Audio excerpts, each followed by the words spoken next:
Live from the TV30 studio, here is Jim Schneider. Well, hi, and welcome to inFocus. We're glad you've joined us for our program tonight. And folks, buckle your seatbelts. We've got a lot of information we need to unpack this evening. Matter of fact, did you know that in the state of Wisconsin, we're going to be having a critical election just 3 weeks away? Do you know what's at stake in this election? Do you know that Milwaukee County is soon going to be voting on what they call a ban on so-called conversion therapy? That is coming up in our discussion here this evening. And are you aware that just last week on network television, there was actually a host that called for the murdering of those who are pro-life lawmakers and so forth? Well, all that and so much more tonight on inFocus. We're glad that you've joined us.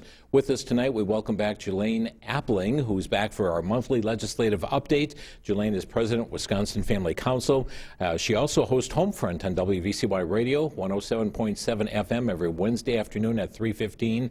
Produces Wisconsin Family Connection Tuesday and Thursday mornings about 8:20 on VCY Radio, and Wisconsin Family Minute Monday through Friday, 5:06 p.m. during the evening drive time. And Julaine, good to have you here. Good to be here, and thanks for carrying our programming. Well, thanks for letting me host Homefront. Indeed, and certainly keeping people informed is so very critical.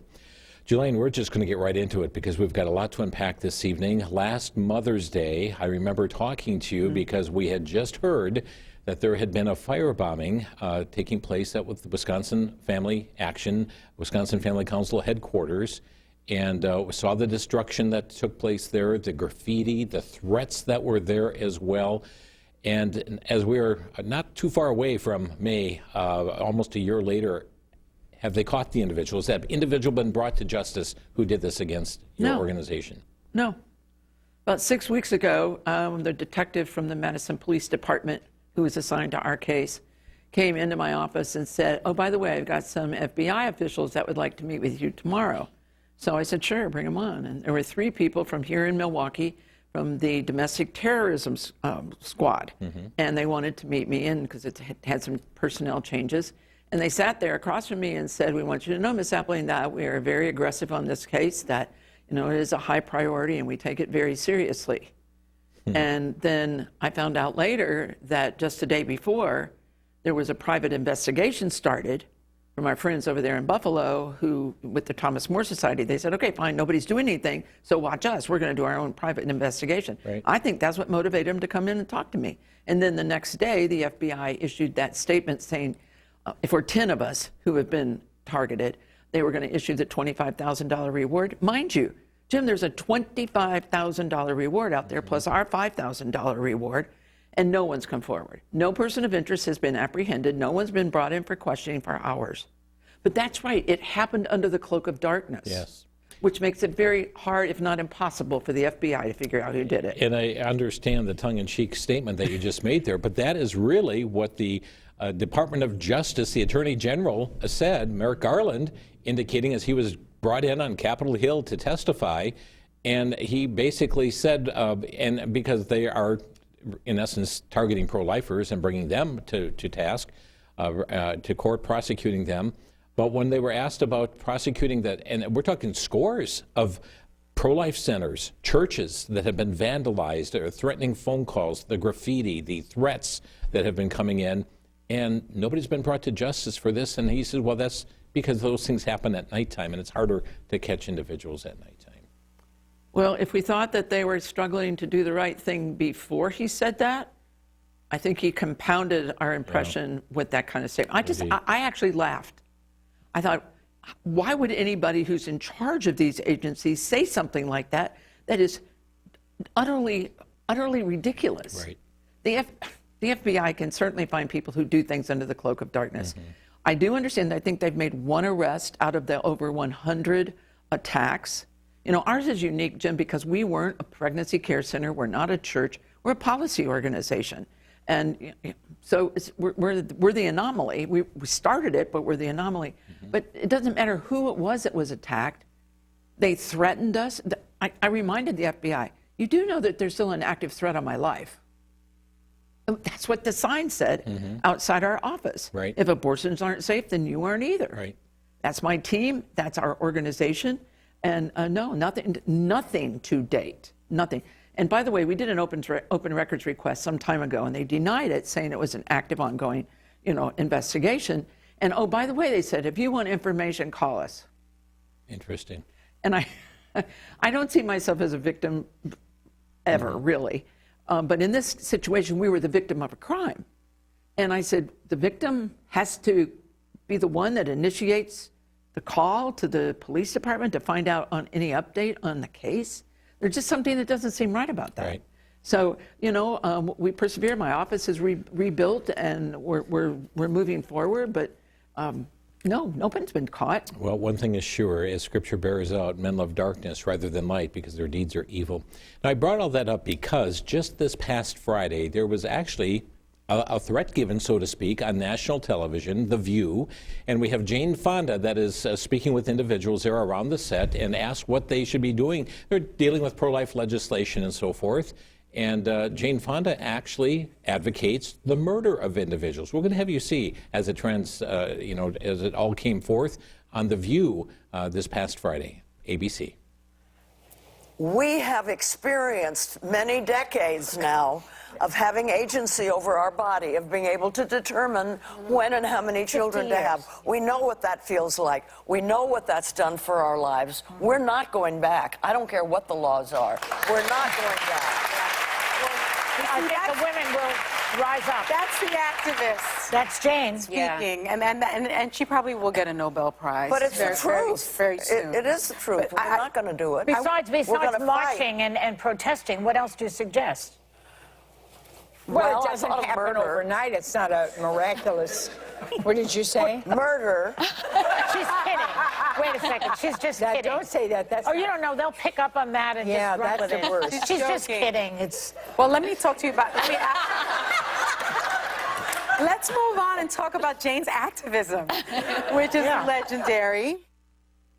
Hey, all the ones around her are, she's just kidding, she's just kidding. Jane Fonda never said, I'm just kidding. She didn't crack a smile like this was a ha-ha moment. She was serious. She was. And later she came out and said, everybody who knows me and all the people that were watching the show know I wasn't serious. Mm-hmm. But she shouldn't have made a statement like that. Mm-hmm. Not when we have, as you just mentioned, we have hundreds, you said scores, hundreds of organizations and churches that have been firebombed. If the people who had bombed our office actually knew what they were doing with Molotov cocktails, they probably would have destroyed the whole building. That's how powerful they were. People are going to get hurt eventually, and somebody could die from these kinds of attacks. Yeah. And Jane Fonda, Hanoi Jane, has no business saying that on national TV. Look, she's an actress, she's an entertainer, she's a name. And when she says something like that, she knows exactly what she's doing. Mm-hmm. And she tried to walk it back a little bit, but it's too raw, Jim. It's too raw. And indeed, Julaine, and I thought if the tables were turned, if this had been a person that advocates, a pro-life individual who would advocate the murder of those within the abortion industry, this would be making top of the page news, page one on newspapers across the country. It'd be the top story day after day after day on ABC, CBS, NBC, CNN. I mean, it would be out there constantly until somebody was brought to justice, charged with a hate crime, removed from the TV program, whatever it may be. Oh, I think exactly that. Mm-hmm. I jokingly say, almost in jail, because they would see that as an active threat. Right. And whether or not we said, oh, well, I was just joking, and everybody who heard it knew I was just joking. Mm-hmm. Not today. The default response today for people who disagree with people like you and me is violence. That's their default response. Yeah. And I think to some degree that Jane Fonda, I do think she was trying to be funny on the show. But I think really what she would like to do is to get rid of us because we're in the way.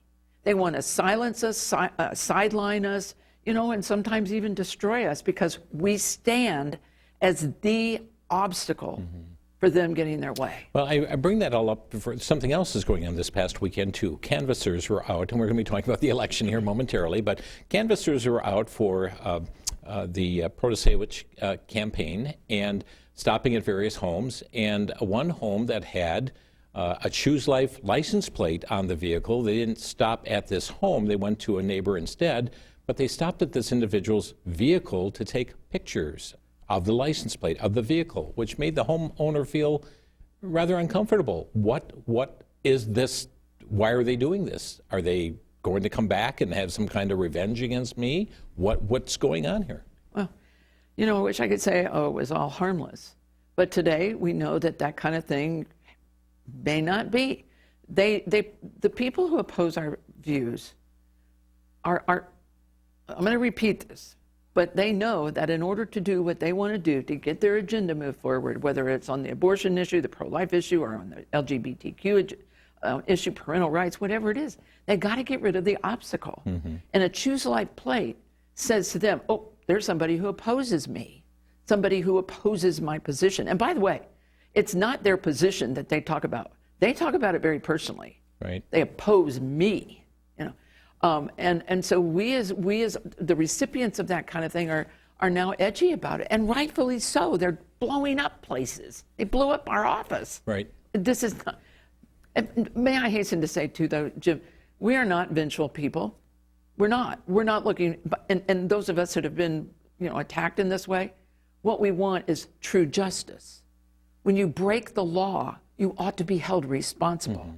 And the people who are taking pictures of license plates like that, they better not misuse the information. Yeah. Or as Jane Fonda said, I don't care what the law is. Okay, so that really takes us into the election. We are 3 weeks away. I've got copied from the Wisconsin Election Commission today all the many different races here. And we know that this is a critical election. It's a spring election. Most people don't think of this as in terms of great importance. We're not voting on a president. But the impact from this election, especially as it relates to the Wisconsin Supreme Court, there is a whole lot at stake. Well, this is a 10-year term of office, and the decisions that are made by that court will last for at least a decade, and I think at least a generation, because it takes so much to change that kind of thing. Across the country, people are watching this race. It's been called the most important election of 2023. And there are gubernatorial elections going on in different places this fall. This is the election. We are once again having our 15 minutes of fame, here in Wisconsin. The eyes of the nation are upon us. Why? Because the stakes are so high. And I was trying to explain this to people in some other radio work I was doing today, that look, it's because with one election, we can do a 180 on the ideological balance of our court. Right now, it leans conservative 4-3. We lose this election from a conservative standpoint, it flips to 4-3 liberal. Now, I want to make sure our viewers understand, it doesn't happen on April 5th. The term of office for the Supreme Court justice runs through July 31st. So the new justice will not take that seat until August. But that essentially, at that moment, whoever wins that election, we either retain the conservative court or we lose it and go to a liberal court. And everything that you and I believe in is up for grabs. Such as?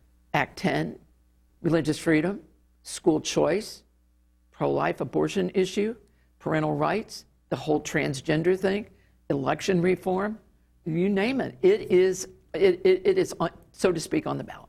All of it. This is an incredibly important election.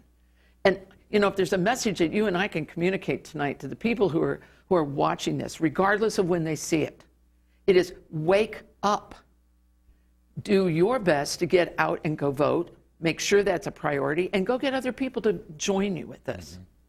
So this is a very critical race, and Julaine, just taking a look at the two candidates here for the Justice of the Supreme Court, Janet Protasewicz and then also Daniel Kelly, two vastly different candidates. There is nothing common about them as it relates to their judicial philosophy, as it relates to their view of the rule of law, and how they even approach cases. Just comment on what we're seeing. We're really seeing a liberal/progressive push behind Protasewicz. We're seeing a very conservative push behind Justice Kelly. Well, these are candidates who have self-described. Janet Protasewicz has used the term progressive and liberal to describe her. So we're not giving her those labels. Right. She's got them.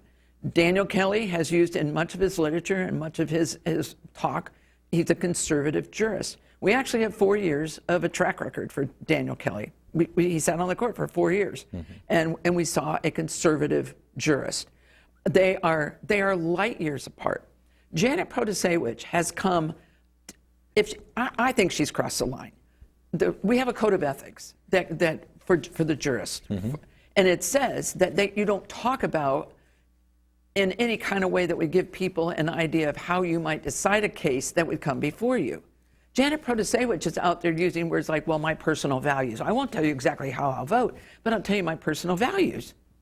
And her ads are coming out with, I believe in a woman's right to choose and all of that. That's, Jim, if that's not crossing the line, what is that? This is a complaint that was filed. We showed this last time you were here. Has anything happened with this yet? This is Judge Protasewicz has announced how she will rule on issues that she would likely come before the Supreme Court, such as abortion and the constitutionality of Wisconsin's legislative maps. Such pronouncements are prohibited under the ethics code governing Wisconsin judges. Well, I don't. There's 4 of them that I know of that have been filed. They aren't going to be dealt with before April 4th. If they are dealt with then. There is no urgency, there's no inclination at all by the Wisconsin Elections Commission to deal with this. We've seen it time and time again. How many times did they tell them, purge the voter rolls? The court told them, purge the voter rolls. And they just said, oh, we're just going to ignore you. They're not going to do this.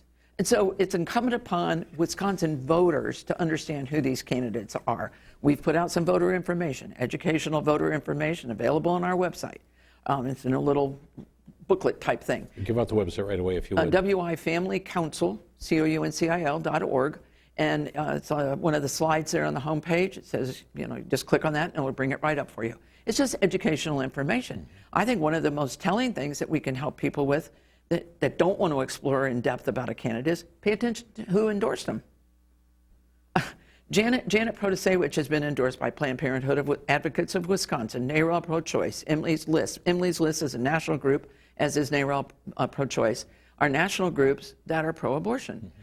Tammy Baldwin, Mark Pocan have endorsed her. 2 of the liberal justices on our state Supreme Court have endorsed her. And Jim, it's public knowledge that they're liberal. Ann Walsh Bradley and Rebecca Dallett, they don't hide behind anything. You've got a Human Rights Campaign came out and endorsed Janet Protasewicz, who's a Human Rights Campaign, the nation's leading advocates for LGBTQ plus agenda, who's endorsed Daniel Kelly. Well, Shelley Grogan, Judge Shelley Grogan on the appellate court, Rebecca Bradley on the state Supreme Court. Both of those are known to be conservative jurists. Pro-Life Wisconsin has endorsed Dan Kelly. Wisconsin Right to Life. Wisconsin Family Action has endorsed him. The Milwaukee Police Association has endorsed him. As voters, we look at that and we say, okay, which one of those organizations and people most reflect where I believe? Because organizations and individuals, Jim, don't endorse a candidate unless there's a really high possibility, and it better be like close to 100%, that when that person takes office, they'll do what is in keeping with the values and beliefs of the individual or organization that endorsed. For instance, we know that our law for the state of Wisconsin, the 1849 abortion law, is challenged. It's being challenged in the courts. And this is something that you can rest assured is going to go before the Wisconsin Supreme Court in whoever has this next 10-year term. Of course it is. The 1849 law was filed 4 days after June 24th, when the Dobbs decision came down overturning Roe. 4 days later, it's June in Dane County. It's still there. Why? I think it's being held by the Dane County judge pending the outcome of the election on April 4th. Jim, I fully expected they would slap an injunction on the enforcement of that ban by Friday of that week. Didn't you? When you looked at that, knowing the Dane County courts? Yep, nope, you can't enforce that while this is going, and they haven't done it. And so, meanwhile, praise God, how many babies have we saved? So it is going to go to the Supreme Court. It's just a matter of when. So this Supreme Court election, absolutely critical. And friends, we would just like to encourage you, circle April 4th on your calendar. We'll tell you how if you're going to be gone, what you can do. But April 4th is Election Day here in the state of Wisconsin. Polls will be open from 7 in the morning till 8 p.m. in the evening.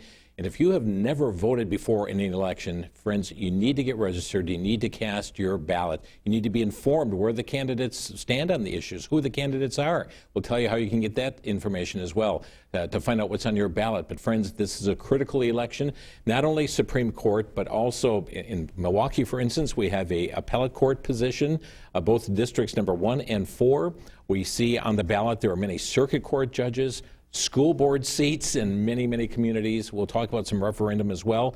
But also in the Menominee Falls area, there is a Senate district race that's going to be decided as well for Senate District number 8. Right. This is an outlier because of a special election. Senator Alberta Darling resigned in December, left an open seat. Governor Evers said, okay, we'll just put that all with the spring election.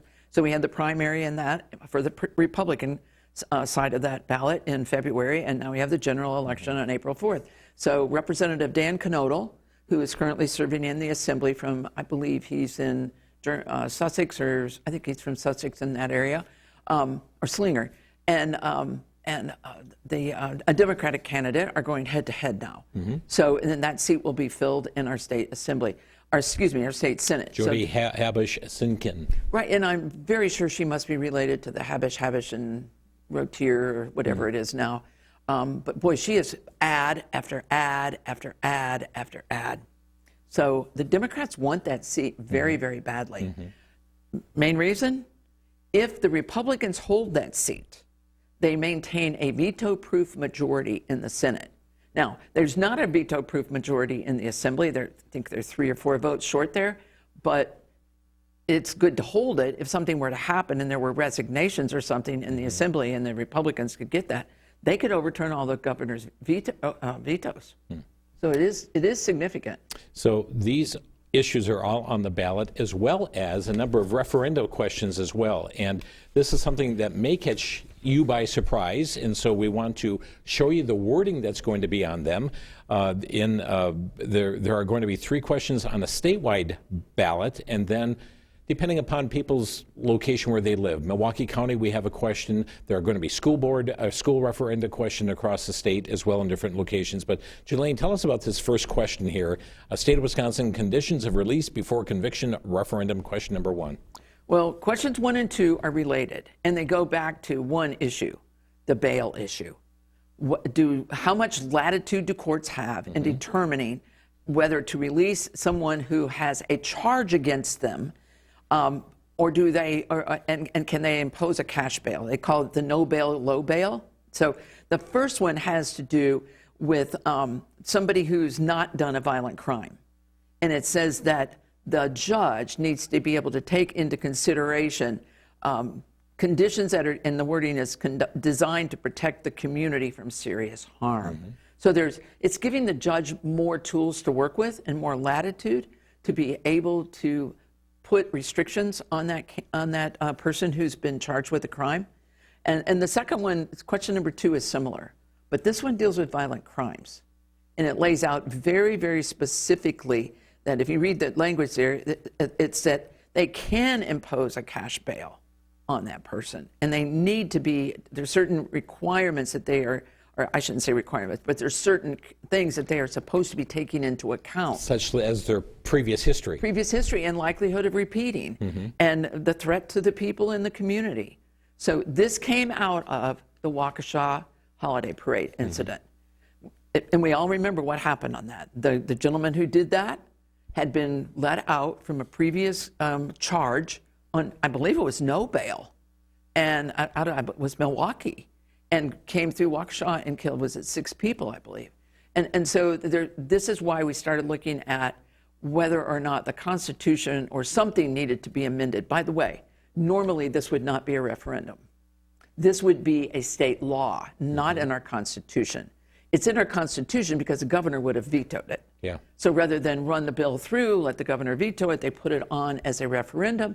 It's been passed through 2 sessions of our legislature with a simple majority vote, and now it's we the people. And but that's exactly what it's dealing with. It's trying to give the courts some more tools to work with. So, friends, every one of you will have those two questions on your ballot, regardless of where you live in the state of Wisconsin. There's a third question that will also be on the ballot for everyone, and this is the welfare benefits referendum. It's question number 3. Shall able-bodied childless adults be required to look for work in order to receive taxpayer-funded welfare benefits? You vote yes or no. Okay. The first two that we talked about, question 1 and 2, that is what we call those are binding referenda. That means if they fail, this will not be added to our state constitution. But if they pass, they will be added to our state constitution. The law will change. That third one, dealing with able-bodied childless adults who are receiving taxpayer welfare benefits, that is an advisory referenda. Nothing will change if this passes. Nothing will change if this fails. This is to give the legislature a sense of the people of Wisconsin's opinion about this, whether people who are receiving taxpayer-funded government subsidies should be required to be actively looking for work while they're receiving that. So, legislature put this out there. There's going to be a fourth question, at least for Milwaukee County, and it's called the Milwaukee County Abortion Referendum. Again, this one would be an advisory referendum. It says, should Wisconsin Statute 940.04, which bans abortion at any stage of pregnancy without exception for rape, incest, or health of the patient, be repealed to allow legal access to abortion care? Yes or no? Well, the problem with this kind of thing is, number one, it's advisory, but they don't present it that way. They make it sound as if you should come and vote on this because you're gonna get abortion back being legal, and it's going to overturn that 1849 law. And people get all excited about it, and they use it. What I call this is voter bait. It's meant to draw certain people out to vote. It has no hammer. There's nothing that will change, no matter whether the people vote yes or no. Nothing. Julaine Appling with us here tonight on inFocus. We're talking about the election, and there's concern even regarding election bribery going on. I know Janelle Branchen put forth a press release on this. It appears that there are those who are advocating the payment of dollars to get individuals to commit to vote or get other names to vote. Something's smelling a little fishy here. Well, it is. And in fact, just today, a friend texted me and gave me an exact copy of what she got as a text. So she must be on the wrong list for her. But it was a text that said, this is Wisconsin Takes Action. We are partnering with Next Gen Wisconsin to elect a progressive majority to the Wisconsin Supreme Court on April 4th. Together, we're going to be giving the folks the opportunity to earn $250 or plus by talking to their friends and neighbors about voting. The first part says exactly what they want to do. They want to elect a liberal progressive to the Supreme Court to flip the balance of the court, and they're willing to pay $250. I am very sure, Jim, that this was run through attorneys, and there are probably buzzwords in there that make this okay. But it looks and smells bad. Yes. And what are they doing with all this information that they're collecting? Boy, I hope someone in a position to really be able to follow this is indeed following this. Yeah. Because this just does not look good. School board seats are going to be on the ballot in a number of places as well. I saw them. Those of you in Milwaukee will be voting on school board. Many places around the country, or around the state rather, in different counties. And I even saw this. This was from the Milwaukee Journal Sentinel. Toasted Dads seek district seats, and these are 3 toasted dads who have objected to the explicit curriculum and book holdings that are going on in the schools, and they kind of together, though they're campaigning individually, but they're coming together. We share these values, and it's wonderful to see citizens get engaged in this process. This Wauwatosa situation has been so much fun to watch, Jim. The parents got riled up last year, late spring, and said, look, we don't like your human growth and development thing. We don't like the kind of pornography stuff that you're putting in that curriculum and you're giving to our kids. They lost that battle, but they did not lose their zeal and their organization that they had put together to be able to go after this. And they understood the next step was you got to get people to run for office. So they got these. I follow them. I get their emails. I really appreciate. They are exemplary of what can happen if people at the grassroots level get involved and informed and then get organized. It can be very powerful. So friends, you will have multiple things on your ballot. How do you find out what's on your ballot? State has a website to help you out. It's myvote.wi.gov. If you're a regular viewer of this program, we have given this site out often to keep you informed. myvote.wi.gov. You can learn how to register on there, so much information, but there's this blue spot there that says, "What's on my ballot?" You click on that little button there. You just put in your home address. Don't have to put in your name. You put in your home address, hit the little button there, and voila, your ballot will come up and you'll see all of the things you're voting on. So you'll see the Supreme Court race. You're going to see the federal judges or the appellate court judges. You're going to see the district judges. You're going to see school board seats. You're going to see the referendum questions. You can look at the exact wording that's on those questions and study it. And one of the things I do when I go there, Julaine, I said, boy, I'm not familiar with this name. I start going online. What can I find out? Find the website for the individual so I can see who is this candidate, what are their positions, who's endorsing them, and help me make my decision whom I'm going to cast my vote for. Well, that's the way it should work. I jumped on mine the other day and realized that we have an appellate court seat open with one candidate. One appellate court, Jim. Yeah. But fortunately, I knew who the person was, and I can't vote for her, but we all need to take personal responsibility for once we look at that ballot and say, oh, I don't know about that person. I don't know that school board candidate. Go look. Most candidates, by the way, local school board races, all the way up through, they all have websites or Facebook pages today. The information is out there. We have another issue we're going to talk about, Milwaukee County right now. And ladies and gentlemen, there was a resolution that was brought before a county board, a committee on the county board, to bring about, and here's the resolution that I have right before me. It is a resolution in opposition of what they're terming conversion therapy, the use of private or public funding for conversion therapy, calling on the Milwaukee County Mental Health Board to adopt a formal policy to condemn conversion therapy in Milwaukee County. Just going to read a little bit here. Whereas conversion therapy is defined as any practices or treatment offered or rendered to consumers for a fee, including psychological counseling that seeks to change a person's sexual orientation or gender identity, including efforts to change behaviors or gender expressions or to eliminate or reduce sexual or romantic attractions or feelings toward individuals of the same gender. It goes on from there.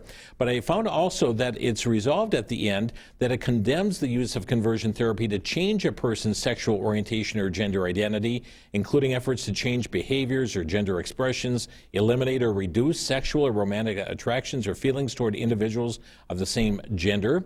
And then also they're calling upon the Department of Health and Human Services, requested to present this resolution to the county mental health board for the purposes of adopting a similar policy opposing the use of conversion therapy in Milwaukee County. But when you read through this entire policy, it allows you, though, to encourage individuals to change their to give acceptance, here's the words, acceptance, support, and understanding of individuals, or the facilitation of an individual's coping, social support, and identity exploration and development, including sexual orientation, neutral interventions to prevent or address unlawful conduct or unsafe practices. Counseling for an individual seeking to transition from one gender to another, that is okay. That it does not include that. You can counsel, go ahead and change to another gender, but do not try to dissuade somebody from doing so. This is their whole, again, this is their whole approach. They are going to force us to agree. That's what this is all about. It's saying you will bow the knee to this. Mm-hmm. And the city of Milwaukee did this, what, it had to be almost 10 years ago now, and maybe not that quite that long ago, but it's been quite a while. And now the county's doing it. Thank you to Deanna Alexander for voting against it, by the way. But this is about forcing, and notice, please, we have to make sure people understand, this does say for a fee. Right. So most Christians who are involved, like through our churches, are not charging a fee. But we do have Christian counselors who are licensed and who do charge a fee. What happens to their religious freedom? What happens to their freedom of speech, to their freedom of conscience? Right. It's gone. Yeah, it's completely gone. Again, Deanna Alexander is the only person on the committee that voted against this. Now, we understand this is going before the full County Board of Supervisors on March the 23rd, but there was a press release that came out March 8th, last week, and it says several community leaders shared testimony with the committee, including City of Milwaukee Equal Rights Commission Chairperson Tony Snell Rodriguez, who said conversion therapy can be dangerous, even deadly. It's unacceptable to allow therapeutic practices that aim to change an individual's sexual orientation or gender identity. Also, Fair Wisconsin Executive Director Megan McDonald said on behalf of Fair Wisconsin, we're thrilled about this important step forward and look forward to its passage by the full Board of Supervisors. Julaine, I looked at the people who testified, and there was nobody who was presenting moral values in this regard. Nobody who would take an opposition, and I'm guessing that the other side did not even know that this was coming up for a vote in committee and having a public hearing. That's a pretty good guess. It happened last time when we were dealing with it here in the city of Milwaukee. Right. They just didn't make there's a 24-hour public notice that has to go out, but they don't do anything with it, and they don't tell anyone. By the way, I think our public schools violate that, don't you? They try to force our kids to transgender. Oh, they make them question. Why And does that's it? certainly for a fee. Yeah. Look, conversion therapy is. None of us, Jim, are sitting here tonight saying you should abuse people in counseling. You shouldn't browbeat them. You shouldn't do anything physical to them.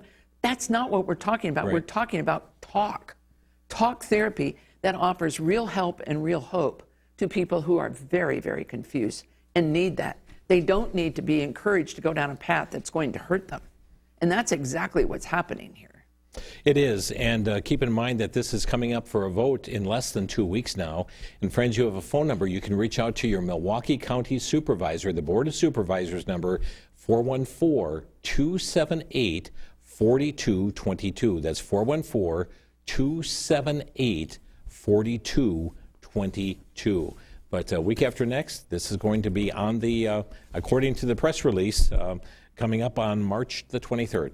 Surely there are better things for the Milwaukee County Supervisors to do than to take people's freedom of speech, freedom of religion, and conscience rights away, and hurt people in the process. Let's just mention, we're going to be dealing with some state legislation in just a moment, but we saw that this is a release that came, this was on the USA Today in regard to Senator Tammy Baldwin, who has introduced a legislation to do away with abortion restrictions all across the United States.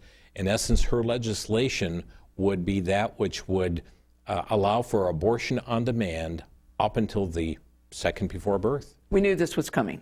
We knew that in the wake of the Dobbs decision overturning Roe versus Wade, that the federal government was going to try to ensconce in federal law a right to abortion. Yeah.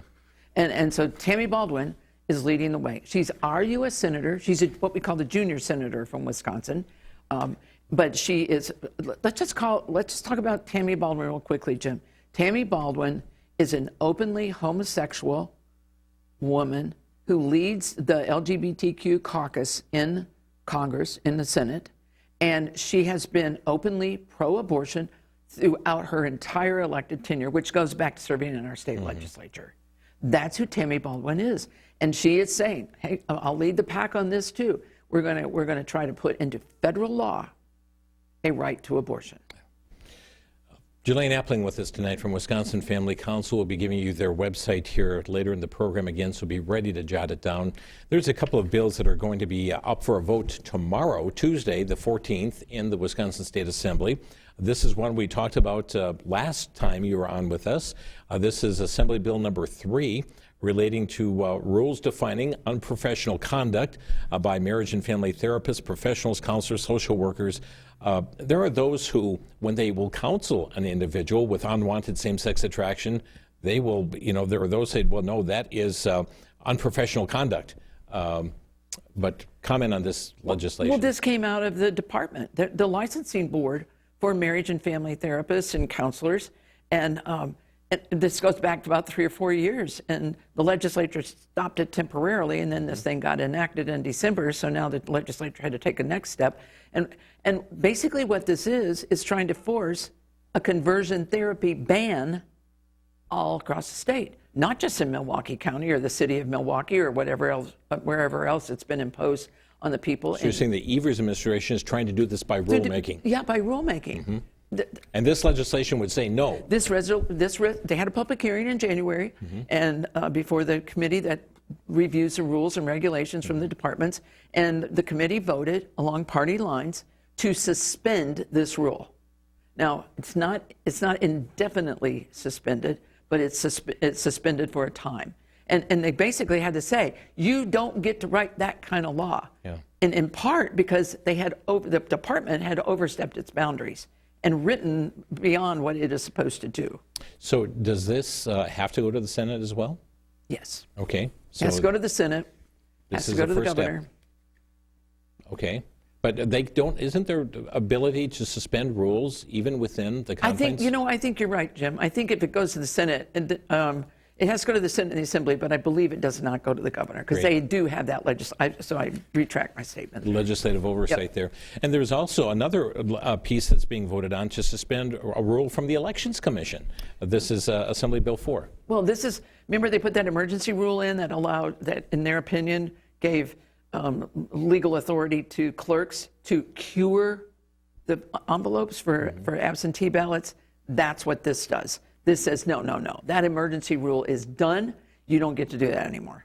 So, this one, I believe, is another one of those that I think it's permanently repealed at this point. Okay, so that's being voted on tomorrow in the Wisconsin State Assembly. So we bring it to your attention. Also, there is a public hearing coming up, Julaine, on Thursday of this week, March 16th, on a piece of legislation here that's known as Senate Bill number 26. Removing ineligible voters from the official voter registration list. Well, here we go, trying again. We've been trying to get the Elections Commission to purge the voter rolls, to get people off that were dead, had moved, and were not eligible anymore, and they just keep not doing it. And so they're trying to pass a bill that would require them to do that. Yeah. This will have to go to both houses of the legislature, and it will go to the governor. He vetoed at least a dozen election reform bills last time. There's no way he signs this. Public hearing coming up Thursday, the 16th, 10:30 a.m. in room 300 Southeast. And again, that's Senate Bill number 26 up for that public hearing. The clock's going to get away from us here tonight to cover everything we wanted to, but there's just a couple of bills and pieces of legislation I want to bring to the attention of our viewers tonight. This is a Senate Joint Resolution just introduced on March the 8th, and it regards the establishing a Transgender Day of Visibility here in the state of Wisconsin. The governor is going to issue a proclamation that will be similar to this. He's done it every year that he's been in office. Well, first of all, don't you say, what is a day of visibility? It's not like these folks are invisible. They're very visible. They're consuming the airwaves. They're consuming everything that we see these days because they're being pushed out there. But that's what this is it's an international day of transgender visibility. I noticed that some of the people, Senator Tim Carpenter and Spreitzer, I believe I know Tim Carpenter's openly gay. Spreitzer is as well. Look at the folks who have sponsored this. These are the people who stand behind the LGBTQ agenda. And they're in this resolution, they talk constantly about how these people aren't treated with equality and fairness, and that somehow they're being downtrodden. I don't believe that's the case. Yeah. But the governor will hype this in this resolution. And by the way, this will not go anywhere. It does not have the right people on it. It's not going to happen in this particular legislature because elections have consequences. And we do bring it to your attention to know what is being introduced here and who is doing it as well. There's another pair of bills here that we want to bring to the viewers' attention, and that is what we call the Born Alive Infant Protection Act, Assembly Bill number 63, and it has a companion bill as well, I believe, SB 61. And Julaine, give us a word about this, if you would. Basically, this says if a baby somehow survives an abortion, medical personnel that are there have to do everything that they would normally do to save the life of any baby. They can't just put the baby on a cart and say, oh, well, it was supposed to die anyway. They have to do life-saving methods. This is the third time this bill has been introduced during the Evers administration. He's vetoed it twice. We're going for the third one.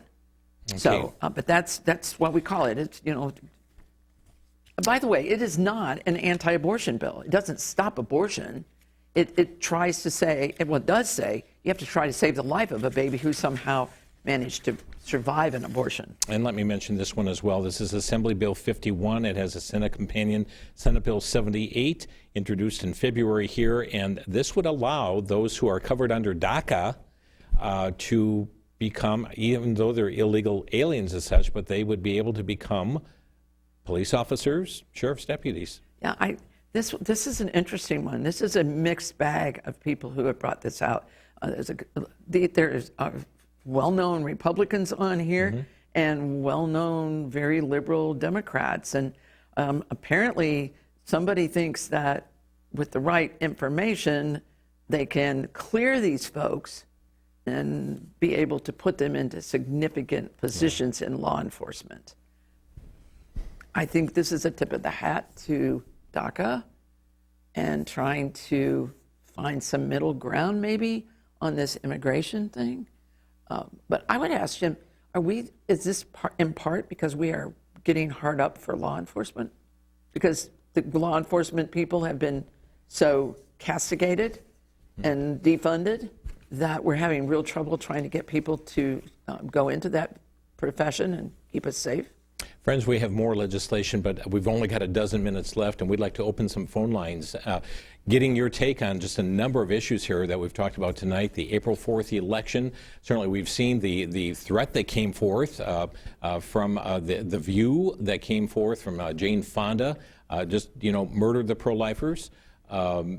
We saw that take place. We also have the matter of the conversion therapy legislation. We have the County of Milwaukee with this referenda question pertaining to it, and all the ballot here, the Supreme Court race, and so much more. Our phone lines are open. If you'd like to ask a question on the many, many issues that we've talked about this evening, or you have a brief comment, go to your phone right now and call 414-935-3030. Do you have an opinion on some of the issues we talked about tonight? 414-935-3030, toll free 1-800-733-8830. That's 800-733-8830.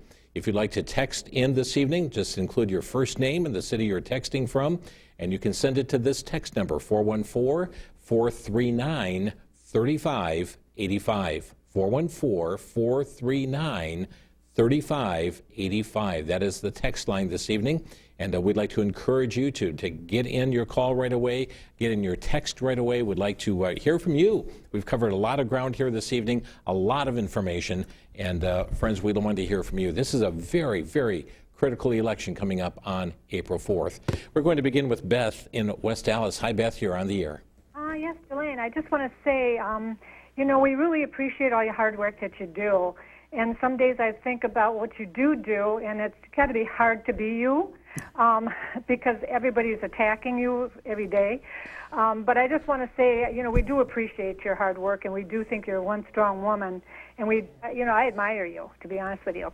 The one thing, though, that I want to just bring up again, and it's kind of like beating a dead horse because nobody in our state government wants to do anything about it, is once again, we're not securing our elections. And my husband and I, since we've been eligible to vote, we have always voted, and we're going to vote this time, and we will vote in the future.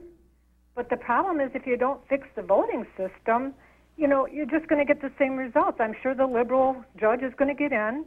We're going to encourage everybody we know to vote the right way, but we don't have control over the voting methods. So, I guess that's the one thing that I really have a problem with, and I have called, my representative, my assembly person, and my senator, and it's like, dead in the water. That's it. Yeah, and Julaine, you're going to comment on this here, but one of the things we saw in this last term of Governor Evers, there were many, many bills put forth to bring reform, to shore things up here, and everyone got the veto across them. Well, and Beth, thank you for your kind words, and thank you for voting in spite of knowing that there are problems with our elections, and as you said, securing the ballots. The governor is complicit in this. He doesn't want things to change, and so everything that are good proposals that pass through the legislature get shot down in the governor's office. Mm-hmm. And we had an opportunity in November to maybe change who was going to sit in that governor's office, and it didn't happen. So there's no quick silver bullet to do this. There are some things that could be done, like what we're talking about here in these referenda that are going to amend the Constitution. But the question is, how much of that do you do?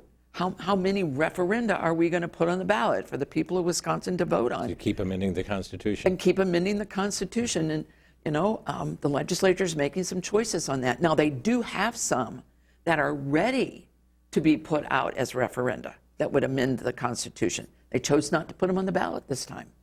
So, Beth, there's no good answer. There are still people that I know are looking at court cases that are still exploring this. I've heard about that from the inside. I don't know what's going to happen with it. I know, I'll say it, and I know you believe this. The surest way for people who disagree with us to get in is for us to not vote. So we have to vote, and we have to trust God to, after we've done all we can, with the consequences and the results of it, and know that He is ultimately in control. I couldn't do this if I didn't have that confidence, to be honest. Thank you, Beth.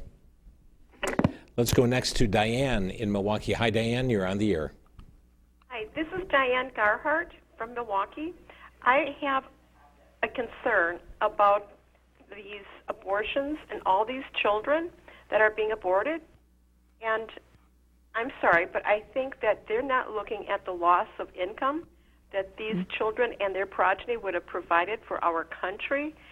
And when they come time for these women that come time for retirement, they suddenly, are they going to look to Social Security, or is there going to be Social Security there? Well, my concern is, why are they not looking at the ramifications of these lost children in our society and in our country? And they seem to never address that. Yeah, good point. Thank you, Diane. Well, it is a good point, and there are people who do look at that. There are people that study this and have tried to get this information out there about how much money we've already lost because we've killed so many millions of children in our country since 1974. The economic tragedy is enormous, and it is long-term. One of the things we know is that we already have a below replacement birth rate. We've had it for almost 50 years in Wisconsin, and in America it's going down. For the first time ever in history, Jim, the last couple of years, the fertility rate has been below the replacement rate of 2.1 babies per woman. And part of this is abortion. And so as a result, we don't have people to hire. We don't have people sitting in our schools. We aren't going to have tax base. We aren't going to, the workforce shortage is just going to get worse and worse. So there is a huge economic component. But the liberals don't want to talk about that because they want to frame this entire debate around two key words: freedom and right. Yeah. And when they do that, they appeal to Americans who are very sensitive to those terms. And that's how they gain the ground. But when you start talking about this, it's just like they don't want to call the baby a baby. They want to call it a lump of cell. Well, let's go to the Declaration of Independence. And an inalienable right is the right to life. That's the first one listed. I've got several texts here, Julaine. This one is from Kirk in Oak Creek. Said, I haven't seen a single ad from Dan Kelly, Janet Protese, which has millions supporting her, millions of dollars supporting her. Dan K. needs to expose how Janet is wrongfully violating a judge's ethics code, voicing her personal opinion on abortions, etc. Well, it takes money to do that. And the Kelly campaign apparently doesn't have that kind of money to throw into those ads. I've seen two ads either from Dan Kelly or in support of Dan Kelly. But it boils down to having the money to put those things up. I think there is some information coming out from the Kelly campaign to refute some of the lies that have been told about Dan Kelly. And I believe that will be on their website because they are lies. Like saying he worked for Right to Life. He never worked for Right to Life.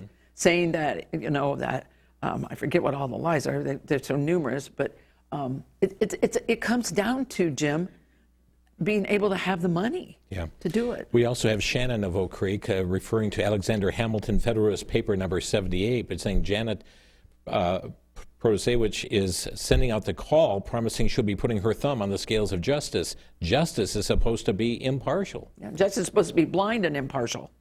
And she said it. She didn't come right out and say, "I will put my thumb on the scale," but she said the opposite. It meant the same thing. Mm-hmm. And she's been very clear in her declaration of who she is, what she believes, and leading people to a conclusion that she is going to vote a certain way. And that's why I want to go back to those endorsements. The groups like Planned Parenthood advocates and NARAL, pro-choice, and Emily's List, they're pro-abortion. They are not going to endorse someone that goes, "Well, I don't know." Right. You know. Let's go to Eric next, West Allis. Hi, Eric. You're on the air. Yeah. I just have a comment. I know God is just and faithful to forgive, and He does His will, but we have a moral compass in how we vote for what we believe in, and that's the right for life and liberty and pursuit of happiness. And, you know, it's just those things. Yeah. Thank you, Eric. Thank you for raising that issue. Julaine, I also have another text here. Someone is writing in to simply simplify things. Could we just get a list of people that are for God and those that are against God? I would love to produce that kind of list. But this is where we have to be wise, discerning, prayerful voters. Yeah. We have to ask God to reveal truth to us and do our part to be prepared to cast that knowledgeable, responsible, and prayerful and ballot. keep in mind there are hundreds of races on the ballot across the state of Wisconsin, multiple school board seats. You know, some communities may be voting on an open alderman seat or different mayors, yes, across Wisconsin. There's over 10,000 candidates on the ballot. Across the state. Yeah. So many issues. That's why we can't research them all. You do have information, though, on the Supreme Court candidates at wifamilycouncil.org. Correct. And there's an information that's there, nonpartisan, doesn't tell you who to vote for, but to educate. You can also reach out to Wisconsin Family Council, 1-888-378-7395. Julaine is going to be speaking at a couple events coming up at Union Grove Baptist Church. She's going to be speaking at a ladies' conference Saturday the 25th from 9 to 2 p.m. You can go to the website myUGBC, that's myuniongrovebaptistchurch.com. Phone number is 414-788-6010. And also speaking at the Mother-Daughter Retreat at Trail Ridge Camp in Hillsborough, coming up the 5th through the 7th of May. And trailridge.org for more information on that, as well as 608-489-3810. We're down to about 30 seconds. What do you want to leave with our viewers? Do your research, go vote. Yeah. And encourage other people to do it. Reach to your left and right in your pew in your church and remind people that there's an election. Call through your church directory. Just say, "Can I help you? There's an election coming up. It's a big one and you need to vote." Very important. This one you cannot sit out. Don't sit this out. Yeah. Friends, we thank you for watching TV30's inFocus program, and this does repeat at midnight, 5 a.m. and noon. You can catch this program if you missed it or caught it to midway through to catch all of the content of the program. We do encourage you, friends, to be informed and cast a prayerful vote as we approach this election. Absentee ballots are already going out and early voting taking place soon, so be sure that you are able to cast your vote with knowledge and prayerfully. Good night. May God bless you.